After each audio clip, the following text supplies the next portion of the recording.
반가. 안녕하세요. 박용덕입니다. 2023년 제34회 공인회사 시험대비 기출 해설 강의입니다.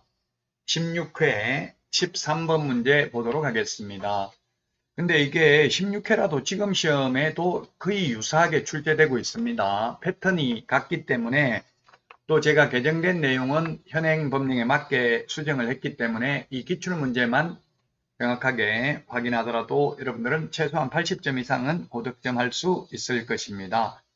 자, 13번 틀린 것인데 분양권의 경우에는 분양가를 기준으로 하는 게 아닙니다. 총 분양대금이 아니라 실제 현재까지 납부한 금액의 프리미엄까지만 합산합니다.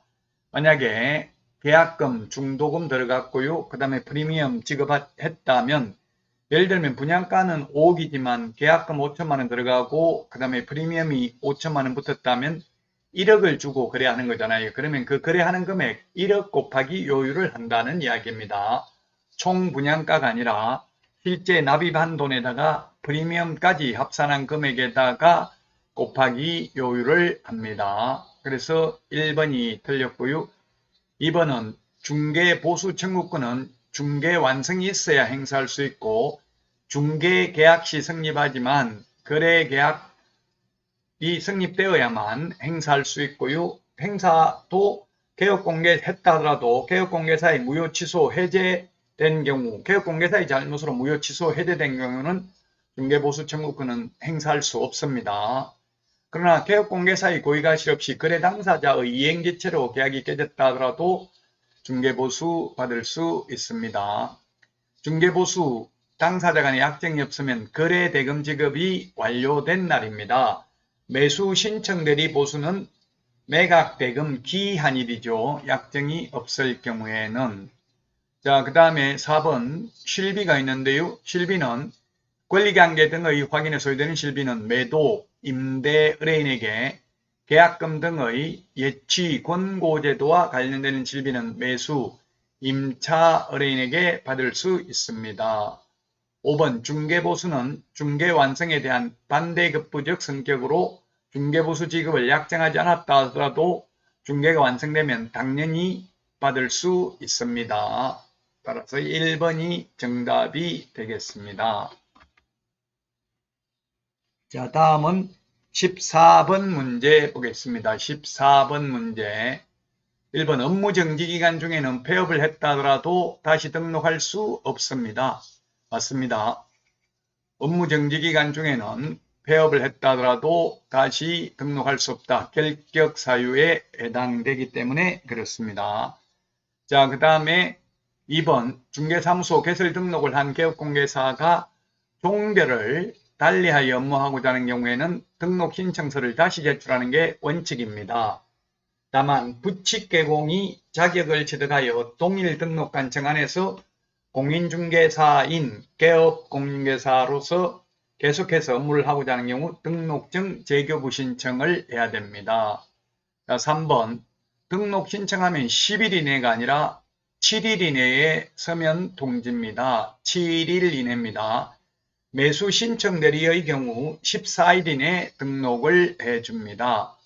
자, 그 다음에 등록관청은 등록사항 등 6가지를 다음 달 10일까지 협회에 통보해야 됩니다. 다음 달 10일까지 협회에 통보하는 거 우리 암기 프린트 25번에 있고요. 자, 그 다음에 5번 등록관청은 등록증을 교부한 때에는 손해배상 책임을 보장하기 위한 보정 설정 여부를 확인하고 지체 없이 등록증을 교부하여야 합니다. 다음은 15번 문제 보도록 하겠습니다. 경매에 대해서 틀린 것입니다. 미등기 건물, 무허가 건물도 경매 대상이 됩니다. 기입찰에서 매수신청 보증금은 매수가격의 10분의 1, X네요. 매수가격의 10분의 1이 아니라 최저 매각가격의 10분의 1입니다. 최저 매각가격의 10분의 1이고 항고보증금은 매각대금의 10분의 1입니다. 공매보증금은 최초 매각 예정 가격의 100분의 10 이상입니다. 빅데이터에 의하면 요게 시험에 15번 정도 출제됐습니다. 가장 많이 출제됐습니다. 최저 매각 가격이 10분의 1이다. 매수 가격이 아니고. 자, 그 다음에 3번 매각 부동산 위의 모든 저당권, 건저당권, 담보가등기, 압류, 가압류는 무조건 말소됩니다. 무조건 인수되는 게 유치권, 분묘기지권, 법정지상권은 무조건 인수됩니다. 물론 유치권은 경매 신청 기입 등기 전까지 유치권을 취득해야 됩니다.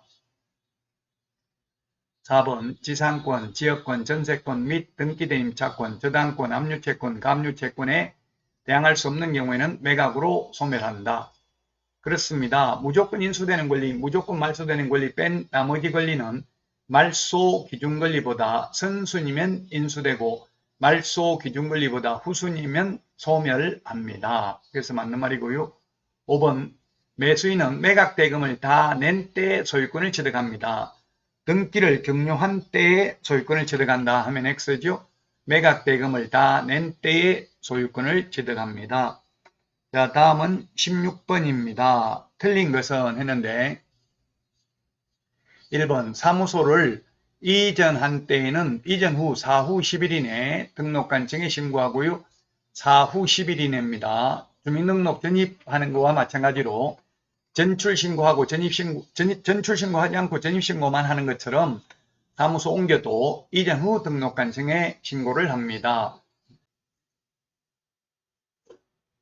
등록관청은 분사무소 이전 신고를 받은 때에는 그 분사무소 소재지 관할 시장, 군수, 구청장에게 통보해야 된다. 이렇게 되어 있는데, 그렇죠. 통보를 해야 됩니다. 분사무소 관할 시장, 군수, 구청장에게 통보해야 됩니다. 자, 그 다음에 4번 문제입니다. 공동사무소에 소속된 개업공개사에 대해서는 공동사무소의 대표자가 일괄하여 사무소 이전 신고할 수 있다. 일괄해서 할 수 있다. X죠. 공동사무소의 경우 각각 독립성이 인정되기 때문에 개별성이 인정되기 때문에 따로따로 해야 됩니다. 대표자가 일괄해서 할 수는 없습니다. 그래서 대표자가 일괄해서 해야 된다. X가 되겠습니다. 따라서 정답은 4번이 되겠습니다. 공동사무소는 사무소만 같이 사용할 뿐이지 별개의 사무소나 마찬가지입니다. 이전 신고도 따로따로, 인장 등록도 따로따로, 보정 설정도 각각 해야 됩니다. 5번 개업공개사가 등록관청 관할 지역 내로 이전한 경우에는 등록관청은 중개사무소 등록증 또는 분사무소 설치신고 확인서에 변경사항을 기재하여 이를 교부할 수 있다. 예, 그렇습니다. 원칙적으로 관할구역 밖으로 가면 무조건 재교부고요. 관할구역 안에서는 원칙 재교부 예외 등록증의 기재사항을 변경하여 교부할 수 있습니다. 자, 여기까지 해서 강의 마치도록 하겠습니다. 다음 시간에 찾아뵙겠습니다. 안녕히 계십시오. 안녕.